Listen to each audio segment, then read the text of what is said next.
धन्यवाद अध्यक्ष महोदय। धन्यवाद अध्यक्ष। Please sit down. Khan ji please sit down. धन्यवाद अध्यक्ष महोदय। लोकतंत्र के महत्वपूर्ण विषय पर बोलने का जो आपने समय दिया, जहां हम आज चुनाव सुधारों पर चर्चा कर रहे हैं। इनको बोलने दो, प्लीज लिसन टू हर। चुनाव आयोग एक संवैधानिक ढांचा है जिसे निष्पक्ष तरीके से काम करना चाहिए, लेकिन हाल में देखने को मिला है कि ये चुनाव आयोग पूरी तरह सरकार के इशारे में काम कर रहा है, या यूं कहें कि पूरी तरह समर्पित होकर सरकार के लिए काम कर रहा है। हमने उत्तर प्रदेश के उपचुनावों में देखा है कि किस तरह वोटों की धांधली हुई, कि किस तरह बीजेपी ने मनमानी करी और लगातार चुनाव आयोग को शिकायत करने के बावजूद भी चुनाव आयोग ने कोई भी एक्शन नहीं लिया। और इसी के साथ यह भी देखने को मिला कि पुलिस खुद सादे कपड़े पहनकर वोट डालती नजर आई बूथ के अंदर, लेकिन चुनाव आयोग ने कोई भी अधिकारियों के खिलाफ कार्रवाई नहीं करी। सीसी फुटेज की जब मांग करी गई चुनाव आयोग से, तो चुनाव आयोग ने सीसी फुटेज तो नहीं दिए। इसी के साथ एक ऐसा कानून लेके आई है जहां पे कहा गया है कि 45 दिन के अंदर सीसी फुटेज हटा दिए जाएंगे। चुनाव आयोग पूरी तरह से पूर्ण तरीके से पक्षपाती स्वरूप में नजर आ रहा है, और ये हम इसलिए भी कहना चाहेंगे कि चुनाव आयोग का जो ये स्वरूप बदला है वह इसीलिए बदला है जब से चीफ जस्टिस ऑफ इंडिया को हटाकर यूनियन मिनिस्टर को अपॉइंटमेंट ऑफ इलेक्शन कमीशन में लगाया गया है।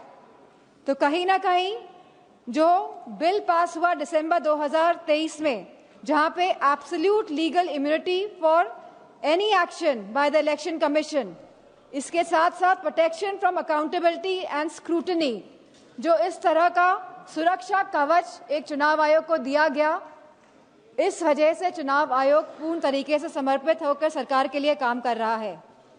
जो एसआईआर की जो प्रक्रिया है, स्पेशल इंटेंसिव रिवीजन, यह रिवीजन के नाम पर नागरिकता कानून लागू किया जा रहा है। रिवीजन के नाम पर अध्यक्ष जी, चुनाव आयोग द्वारा प्रशासनिक निष्पक्षता के नाम पर किया जा रहा यह कार्य हमारी नागरिकता, लोकतंत्र और संवैधानिक नैतिकता की बुनियाद पर सीधा निशाना है।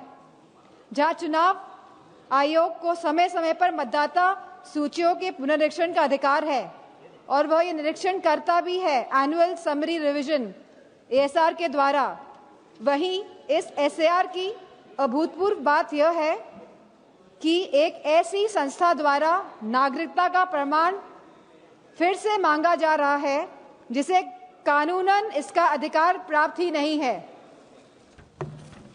अब तक चुनाव आयोग एक ऐसी संस्था रहा है जिसका उद्देश्य हर मतदाता को शामिल करने का रहा है, लेकिन इस एसआईआर के माध्यम से मतदाता को शामिल करने का यह सिद्धांत उलटकर बाहर करने की दिशा में तब्दील होता जा रहा है।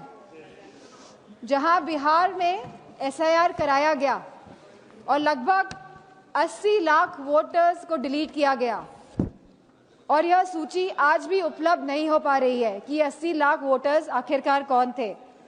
वहीं एसआईआर के बाद भी अंतिम मतदाता सूची में लगभग 14 लाख से अधिक डुप्लीकेट वोटर्स पाए गए, और इसमें भी लगभग 3.5 मतदाताओं के दोनों वोटर आईडी कार्ड पर एक ही विवरण दर्ज कराया गया है।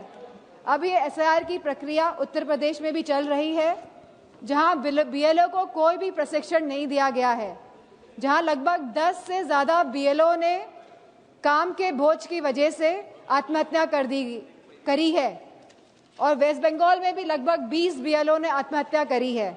तो कहीं ना कहीं जहां इन बीएलओ को प्रशिक्षण नहीं दिया जा रहा है और जिस तरह से ये एसआईआर की प्रक्रिया को अंजाम दिया जा रहा है, कहीं ना कहीं ये वोट काटने वाली प्रक्रिया साबित होती जा रही है। तो हमारी मांग है कि जिस तरह सत्ता पक्ष के लोग कहते हैं कि हम बिहार का चुनाव जीते, तो अगर आप वाकई में चुनाव लड़ रहे हैं और जीत रहे हैं, तो हमारी ये मांग है कि आप सीजीआई को वापस अपॉइंटमेंट कमेटी में इंडक्ट करें। और जो आपने सुरक्षा कवच इलेक्शन कमीशन को दिया हुआ है, आप इस सुरक्षा कवच को भी हटाएं। और इसी के साथ समाजवादी पार्टी की यह मांग है कि बैलेट पेपर के माध्यम से ही चुनाव इस देश में कराया जाए। और जिस तरह के मॉनेटरी बेनिफिट्स जब चुनाव किसी राज्य में चल रहा है आप बैंक खातों में पहुंचा रहे हैं, तो मेरा यह मानना है कि कहीं ना कहीं ये वोट जो लोग डाल रहे हैं, वोट डालने में भी इसका इफेक्ट होता है, तो इसे बंद करा जाए। इन्हीं शब्दों के साथ मैं ये बात भी कहना चाहूंगी कि ये जो नागरिकता कानून है, जो ये एसआईआर जो ये लाया जा रहा है, इसे हटाया जाए, जिससे कि सही मायनों में लोगों के वोटों का अधिकार सुरक्षित रह सके।